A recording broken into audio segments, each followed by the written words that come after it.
solución es medicina, un programa para dar a conocer lo que a usted le interesa en temas de salud, con la conducción del doctor Javier Ávila y la doctora Eva Perusquía.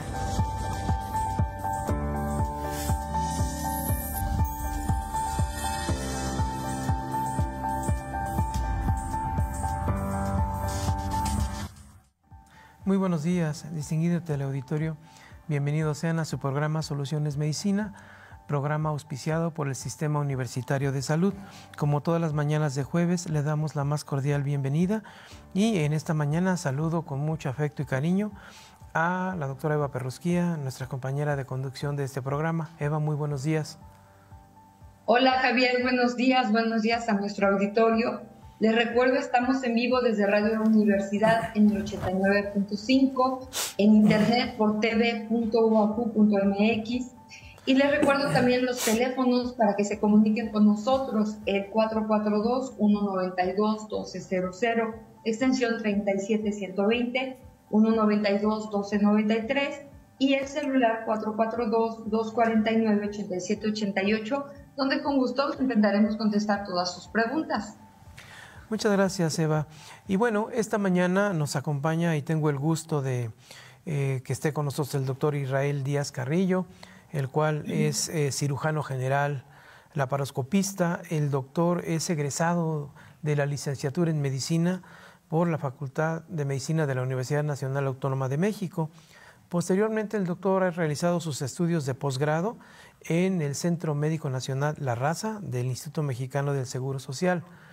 El doctor Israel actualmente se desempeña para fortuna nuestra dentro del Sistema Universitario de Salud en la Clínica de Santa Bárbara como cirujano general laparoscopista. También el doctor se desempeña en el medio institucional en el Instituto Mexicano del Seguro Social como cirujano general, médico adscrito y también naturalmente en lo que es la práctica privada dentro del Hospital H+. Así es que, doctor Díaz, estamos muy agradecidos con que esté usted con nosotros. Bienvenido al programa. ¿Qué tal? Muy buenos días. Gracias por la invitación y aquí estamos para servir, aportar algo a la plática del día de hoy. Muchísimas gracias, doctor. Bueno, pues, mi querida, vamos a platicar hoy de hernias, que es un tema muy recurrente, muy frecuente en el día a día. Y bueno, yo quisiera preguntarle al doctor Israel, si fuera tan amable, primero en que nos definiera qué es una hernia, porque hablamos hernias y hablamos de hernias del ombligo, de hernias de la ingle, de hernias hiatales, en fin, que en términos generales nos pudiera decir él qué es una hernia, doctor. Muy bien, vamos a basarnos básicamente en las hernias de la pared abdominal. Existen diferentes tipos de hernias de otros órganos y lo que nos compete a nosotros en la región abdominal es una protrusión o una bolita a través de la pared abdominal por un defecto o una debilidad de la misma. La víscera es la que causa esa bolita. Existen clasificaciones dependiendo de la región anatómica, como puede ser la región inguinal, que es prácticamente un 50% de estas hernias. Existe la región umbilical, que es aproximadamente un 25%, y el restante relacionado a cirugías previas, que nosotros las denominamos hernias postincisionales. También puede haber hernias por arriba del ombligo, que nosotros las llamamos hernias epigástricas. Muy bien, doctor. Muchas gracias. Eva. Doctor, una pregunta para el que sepa nuestro auditorio. Muchas veces hablamos de hernias directas e indirectas. ¿A qué se refiere con esto? Básicamente es a la región inguinal. Las hernias inguinales se dividen en tres tipos, que es las directas, indirectas y las de tipo femoral. Aquí cabe mencionar que es la principal proporción de las hernias y hay una mayor probabilidad que sean en los hombres con una relación de 2 o hasta 3:1 en relación hombre-mujer. Y las mujeres tienen una variedad que es la femoral, que es mucho más frecuente, con mayor riesgo de complicación. La complicación principal es la gangrena del órgano que está desplazándose a través de este defecto de la pared. Muchas gracias. Perdón, para complementar, la clasificación de directas o indirectas es en la relación a que nosotros consideramos una parte anatómica, que son los vasos epigástricos profundos. Cuando son mediales son directas y cuando son laterales son indirectas. Las indirectas tienen una índole o una etiopatogenia que es congénita y conforme uno va avanzando en la vida se van desarrollando. Y las hernias directas están íntimamente relacionadas con el cargar peso o la obesidad. Es un factor importante para contribuir a este tipo de hernias que pueden ser consideradas hasta hernias laborales. Muy bien, doctor. Muchísimas gracias. Naturalmente ya mencionó usted algunas posibles causas, pero se ha discutido en términos generales cuál es el origen de una hernia, o sea, cuál es la causa. Ya hablamos mencionó usted de algunas cuestiones desde el punto de vista laboral, de los esfuerzos, que es algo que comúnmente mencionamos, pero ¿existen algunas otras causas que puedan favorecer que una persona desarrolle una hernia, doctor? Claro, existen las congénitas, como puede ser la umbilical, relacionada a los vasos nutrientes del cordón umbilical. Los orificios naturales, como la región inguinal, tenemos un orificio por donde descienden ya sea los testículos o el ligamento redondo en el caso de las mujeres. Estos orificios naturales son factores predisponentes a hernias. Hay factores relacionados a cirugías, pacientes que pueden ser operados de una exploración quirúrgica, una cirugía para el retiro de la vesícula, que es la colestectomía, retiro del útero o matriz, que es la histerectomía, así como diferentes cirugías por necesidad de la patología, pueden desarrollar hernias. Hay factores predisponentes como puede ser el tabaquismo, la obesidad, enfermedades de la colágena o de los tejidos conjuntivos que pueden condicionar estos protuberancias o evisceraciones controladas, que así nosotros también denominamos a las hernias. Muy bien, doctor, muchísimas gracias. Le recordamos a nuestra distinguida audiencia que esta mañana nos acompaña el doctor Israel Díaz Carrillo, cirujano general, y estamos charlando sobre lo que son las hernias. Eva. Doctor Díaz, en general, ¿qué síntomas puede tener una persona que tiene una hernia? Entiendo que hay diferentes tipos de hernia y dependiendo de la localización dará síntomas, pero ¿qué nos puede decir al respecto? El primer síntoma es la presencia de una bolita, un abultamiento en la zona. El segundo síntoma por frecuencia puede ser la presencia del dolor. También puede haber síntomas generales como un dolor generalizado en el abdomen, náuseas, vómito, y puede haber causas de obstrucción intestinal cuando ya hay un estrangulamiento del intestino que sale a través de ese orificio o debilidad de la pared muscular. Puede presentarse un cuadro de una obstrucción intestinal que puede perforar, tener 4 síntomas de una peritonitis. Entonces, el síntoma puede ser muy leve hasta una complicación mayor. Ok, muchas gracias. Muchas gracias, doctor. Bueno, en ese sentido, ya Eva le ha preguntado a usted los datos clínicos, los síntomas que se presentan. Independientemente de esa revisión que un paciente requiere por parte del profesional, del médico, del cirujano en este caso, ¿existen algunos otros métodos que nos ayuden a diagnosticarlos? ¿Algunos métodos de imagen, etcétera, doctor? Clínicamente nosotros hacemos una exploración y el diagnóstico de una hernia es hasta el 95% en el consultorio. 5% que tenemos duda, ¿por qué? Porque las condiciones del paciente, como puede ser la obesidad, nos permita tener una duda. Y para eso existen los auxiliares, que puede ser el ultrasonido o ultrasonografía.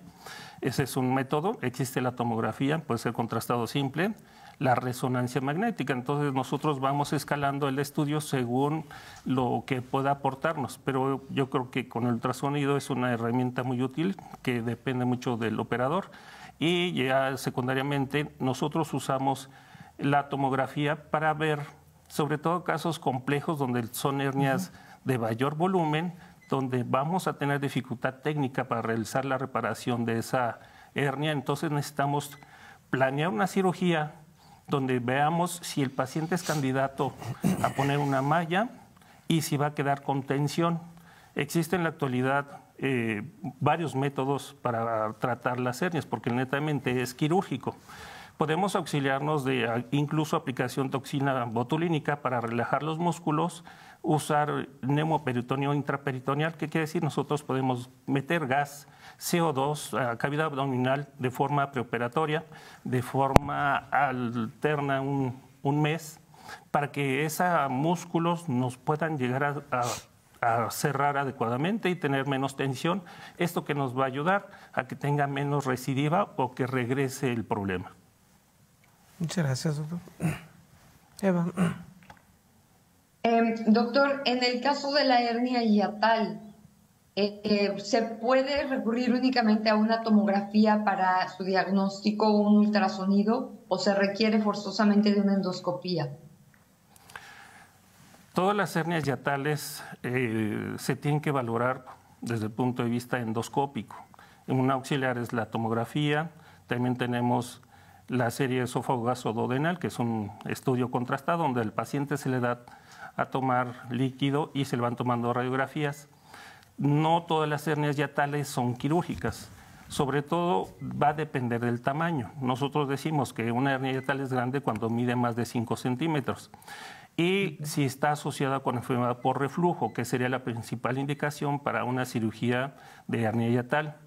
También cuando las hernias hiatales son gigantes, donde un órgano, aparte del estómago, puede ser el intestino, alguna víscera como el vaso, incluso hasta el hígado, pueden llegar al tórax, va a requerir una cirugía que donde sí necesitamos tener una tomografía para planear cómo se va a hacer el abordaje y la técnica, ya que el tratamiento puede ser quirúrgico vía abdominal, vía laparoscópica, vía torácica o por toracoscopía. Entonces, son casos especiales donde tenemos que tener un buen diagnóstico para tener una buena programación o planeación de la cirugía.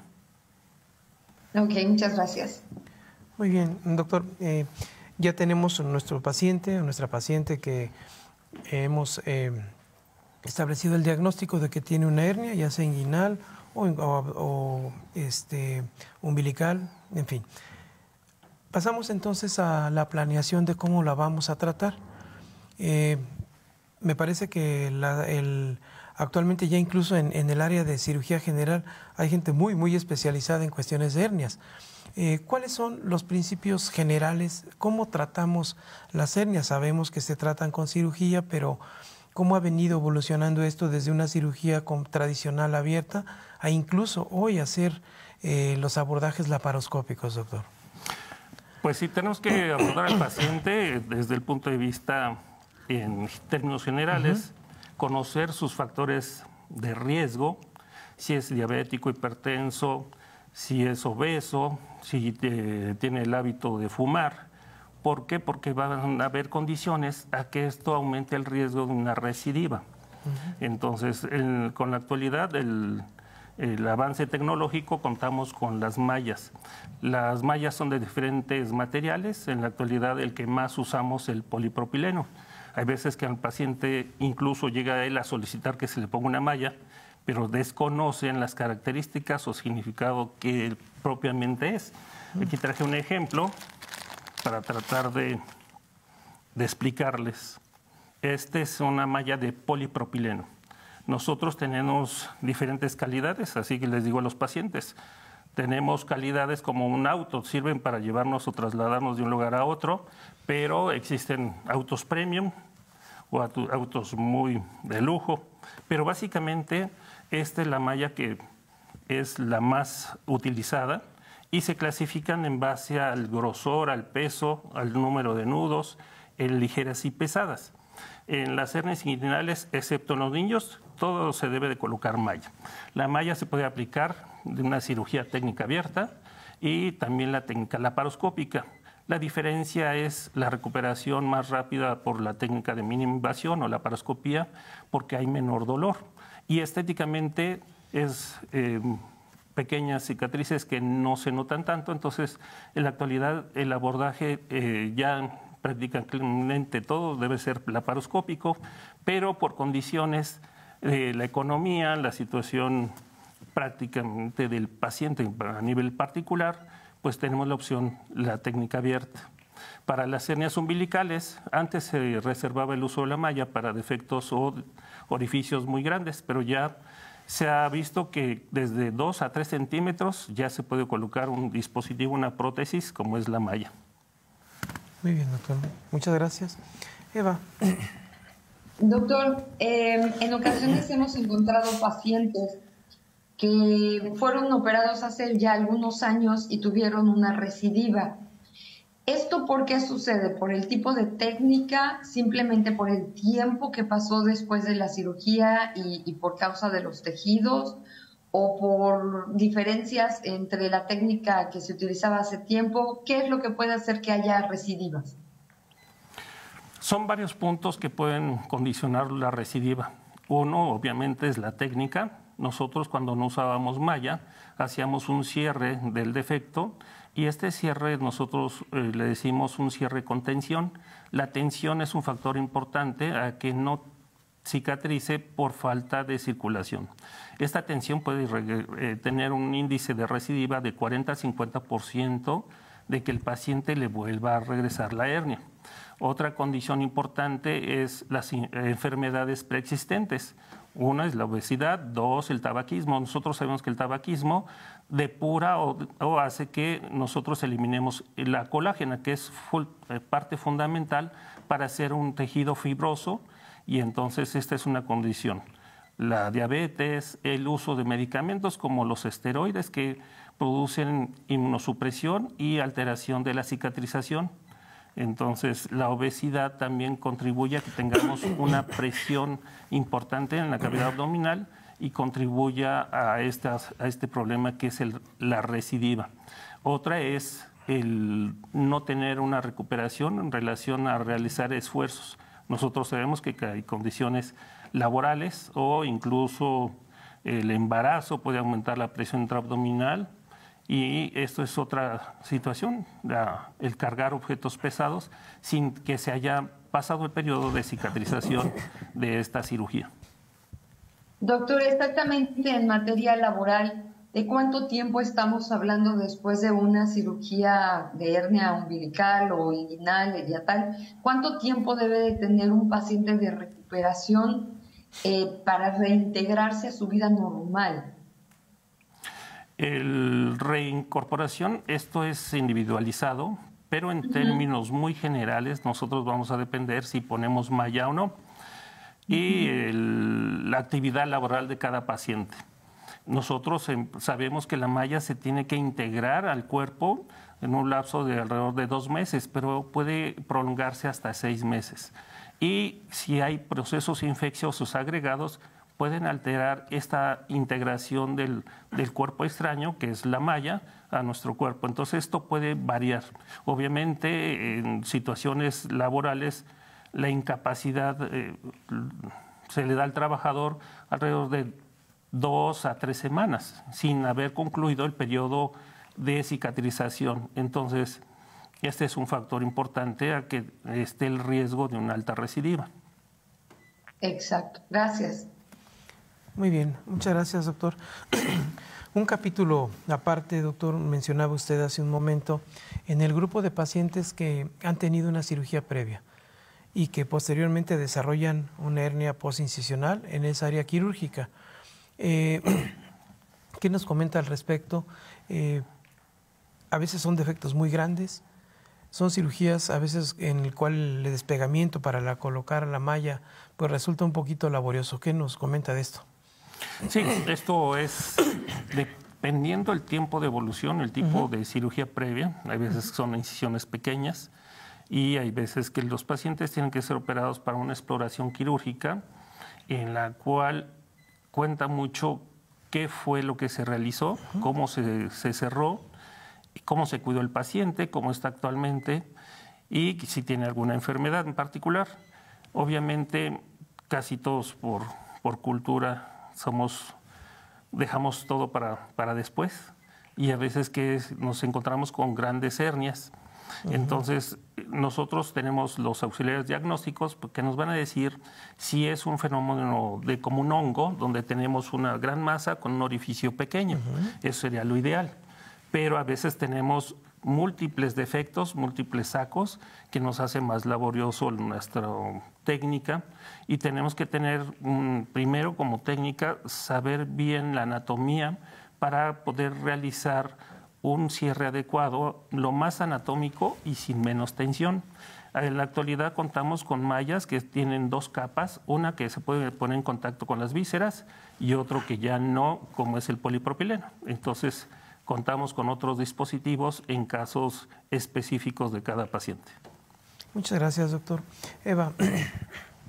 Doctor, en manera de prevención, ¿cuándo le recomendaría usted a un paciente que acuda a un servicio de urgencias? ¿Cuándo se convierte una hernia en una urgencia? Cuando ya se haya diagnosticado el paciente con una hernia, y la urgencia principal sería la gangrena. Previamente, el órgano víscera que está saliendo no se reduce, quiere decir, no se regresa a su cavidad habitual cuando estamos en reposo, que es acostados, y el paciente empieza a tener dolor. El dolor es el punto clave de decidirse ir al servicio de urgencias. Eso es lo más importante, el dolor. Empezarían con datos de abdomen agudo, náusea, vómito, fiebre, me imagino. Inicialmente es el dolor local. Empieza con dolor, enrojecimiento, aumento del tamaño, dolor localizado, que en base a la evolución empieza a tener síntomas de inflamación generalizada, que es la fiebre, náuseas, vómito y hasta la obstrucción intestinal, que es la falta de incapacidad para evacuar, canalizar gases, y así con vómito de contenido intestinal. Muchas gracias. Doctor, al principio de la charla platicaba sobre la hernia femoral en la mujer. ¿Cuáles serían esos factores que hacen más susceptible a la mujer de tener una hernia femoral? Nosotros tenemos variantes anatómicas en la región inguinal. En términos generales es más frecuente en el hombre, pero en específico en la región femoral, que es por donde salen los vasos, llevar la sangre hasta la punta del dedo y recoger la sangre, y a través de la vena femoral regresarla hacia al corazón. Esta zona, nosotros en las mujeres, es un orificio que es muy pequeñito, es por debajo de la zona o del pliegue inguinal, y igual se va a notar como una protuberancia que va a ser dolorosa. Nosotros, en el caso de las mujeres, el embarazo es un factor principal de aumentar la presión intraabdominal. Obviamente, esto es en edad reproductiva, cuando es mucho más frecuente. Y esta hernia en específico tiene mayor riesgo de complicación porque el orificio es muy pequeño, y esto genera mayor dolor cuando una víscera sale a través de este pequeño orificio. Muy bien, muchísimas gracias, doctor. Pues estamos prácticamente por concluir el programa. Eva, ¿algún mensaje para el doctor en relación a este? No, pues simplemente agradecer su participación, doctor. Muy interesante todos los comentarios a nuestro auditorio, y pues nosotros hacemos mucho hincapié en la prevención. Creo que con base en lo que usted ha comentado, el evitar factores de riesgo sería la principal recomendación a nuestro auditorio. ¿Alguna otra cosa que quisiera añadir al tema del tabaquismo, la obesidad? Pues recordar que este es un problema muy frecuente. Pues, entre los mexicanos existe hasta un 10% de la población general que puede cursar con esta patología, y el tratamiento es quirúrgico. Entonces, si nosotros nos atendemos a tiempo, vamos a evitar mayor pérdida tanto económica como de salud, y la recuperación va a ser más tardada si ya es una urgencia el tratamiento que requiere. Muchísimas gracias. Doctor, pues muchísimas gracias. Y gracias antes de despedirnos, si tiene usted algún número de contacto por si nuestro distinguido auditorio quisiera contactarlo a usted. Bueno, pues nos pueden localizar en la Clínica Santa Bárbara. Su servidor está los martes y jueves de 1 a 3 de la tarde. Y en el instituto estamos, el Hospital H+, pues ya con un número personal. Pues muchísimas gracias. Agradecemos a ustedes que nos hayan acompañado esta mañana, y nos vemos en una próxima emisión. Muchas gracias. Gracias, Eva. Muchas gracias al auditorio. Nos vemos en 8 días. Bye. Solución es medicina. un programa para dar a conocer lo que a usted le interesa en temas de salud, con la conducción del doctor Javier Ávila y la doctora Eva Perusquía.